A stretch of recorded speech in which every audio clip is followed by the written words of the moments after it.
You sit in the back row of a small planetarium after the show ends. A staff member sweeps a red flashlight across the seats like a slow scan. Your phone stays face down, but your body still flinches. Why does your chest tighten when a family member says your name in that soft, sweet voice? You want peace. You want to be a good son, a good daughter, a good relative. You want love that does not come with a hidden invoice. Law, the people who profit from your silence, will call your boundaries cruel. Now imagine you walk into a family gathering and you already feel smaller. Not because you did something wrong, because you can feel what you are allowed to be. Here is the hard truth. Sometimes family does not want you well. They want you usable. And the damage is subtle. It comes in small doses, so you swallow it. It doesn't look like violence.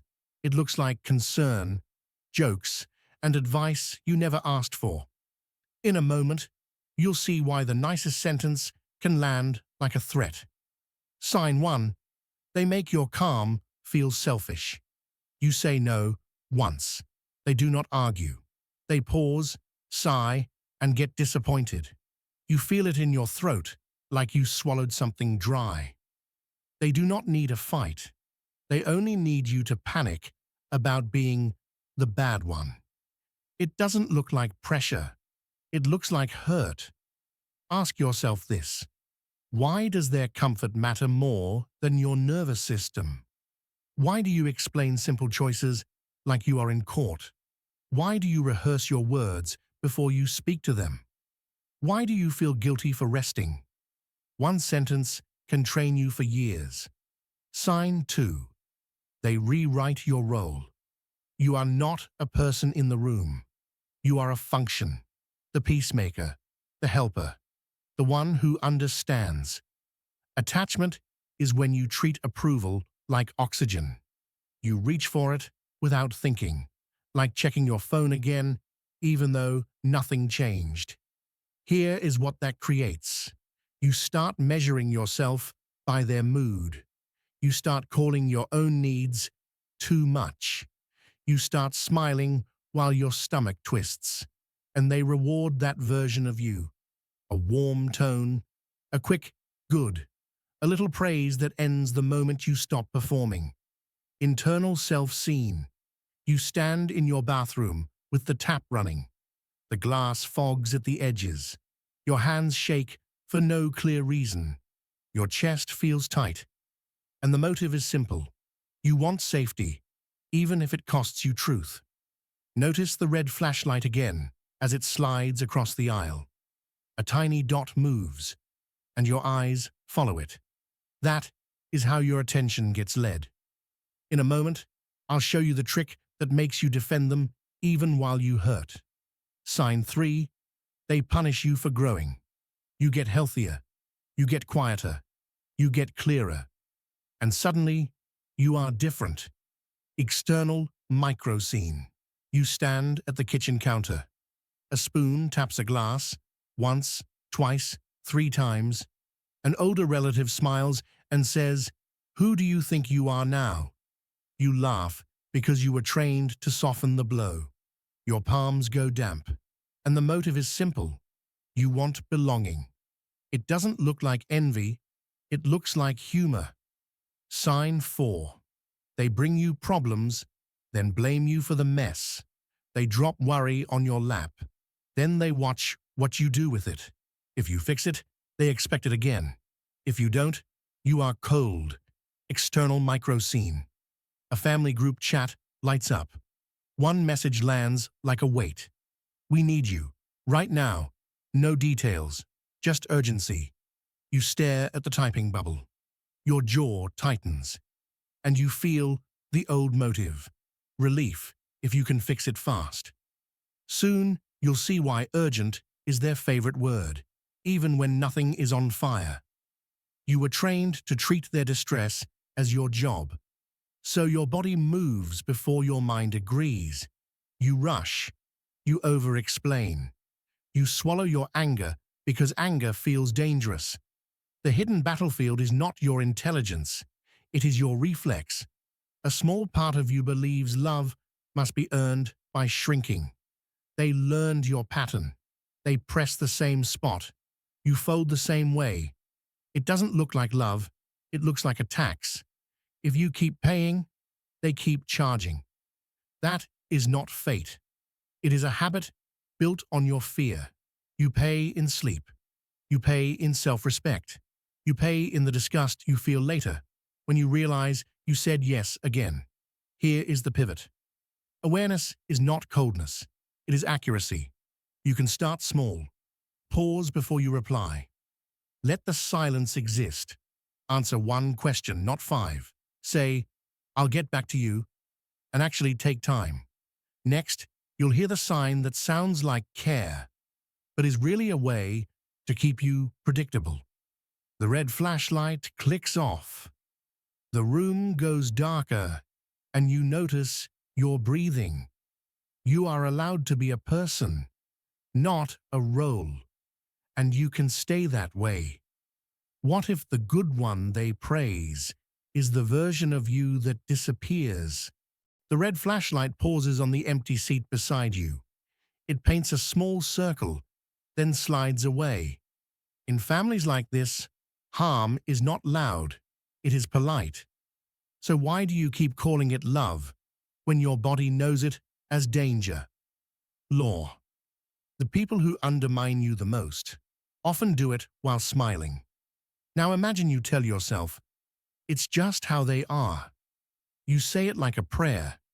You say it to stay good. You say it to avoid a truth that would change your life. Here is the payoff.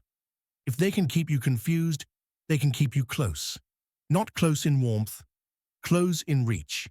In a minute, you'll hear the sign that looks like protection, but works like a net. Sign 5. They compete with your joy. You share good news. They do not attack it. They cool it down. They change the topic. They find a flaw. They warn you about what might go wrong. It doesn't look like cruelty. It looks like being realistic. They ask, "Are you sure?" They say, "Don't get ahead of yourself." They smile while they drain the color out of your voice. One line can erase your momentum. External micro scene. A friend sends a voice note. You hear traffic behind their words and the sharp click of a turn signal. They say, "When you have a minute, can you talk to her? She only listens to you." Your shoulders tense, and the motive is clear. You want to be needed, because it feels safer than being free. Soon, you'll see why being the strong one becomes a quiet prison. Sign 6. They turn you into the translator. You explain everyone. You soften everything. You carry messages so nobody has to be direct. You rephrase insults into concerns. You hide your anger under jokes. You learn to be pleasant, even when you feel cornered. You were trained to believe peace is your duty, so you learn a skill that looks like maturity. It is actually self-erasure. If you are always translating, you are never heard. Sign 7. They keep you from seeing the pattern, not by lying loudly, by mixing good moments with sharp ones. One day they are kind, the next day they are cutting. Your mind starts chasing the good version of them. It doesn't look like abuse. It looks like hope. Here is one useful idea. Jung called it the shadow. It is the part of you you hide because you think it will make you unlovable, like swallowing your anger and calling it being patient. When you hide that part, they can steer you with a look. They can punish you with silence. They can reward you with sudden warmth. And you start calling that warmth progress. Ask yourself this. Do you feel older when you are with them? Do you feel watched even when nobody speaks? Do you lose words you normally have? Do you apologize for things you did not do? Your body is not confused. It is adapting. Internal self-scene. You sit alone in your car before you go inside. The heater clicks on, then off. Your mouth goes dry. Your heart beats too fast. And the motive is simple. You want the visit to be over before it starts. In a moment, I'll give you a 5-step way to stop feeding this without starting a war. Sign 8. They punish honesty by making you doubt yourself. You bring up something real. They tilt their head. They say, "That's not what happened." They act like you are dramatic, and you start editing your own memory. It doesn't look like power. It looks like innocence. External micro scene. An email arrives from a relative. The subject line says, "For your own good." Inside, they list what you should do and how you should feel. Your stomach drops, and the motive shows up again. You want approval, even when it tastes bitter. Here is the real reason this works. They learned your quickest reflex: guilt, urgency, and the fear of being seen as ungrateful. This is the hidden battlefield, not their words. Your reflex to prove you are good, right now, on demand. Integration over armor means this: you do not need to go numb. You need to get clear. It works like a smoke alarm that chirps only at night. It keeps you tired, so you stop resisting. Sovereignty looks simple. You share less. You answer slower. You leave sooner when respect disappears. When you see it clearly, the spell breaks. The same comment loses its sting. The same sigh stops moving your feet. You're about to learn the simplest line that stops the cycle almost instantly. Now, the protocol. Step 1, name the pattern in one sentence, privately. Step 2, slow your response. No same-day answers to pressure. Step 3, use one clean line. "I'm not doing that." No defense. Step 4, repeat once, then stop talking. Step 5, build support outside the family. One honest person is enough. Hard one-line rule. If a relationship requires your self-betrayal, it is not love. The red flashlight is gone now. The ceiling is dark, and you can finally feel your own spine. What would your life look like if you stopped negotiating your worth?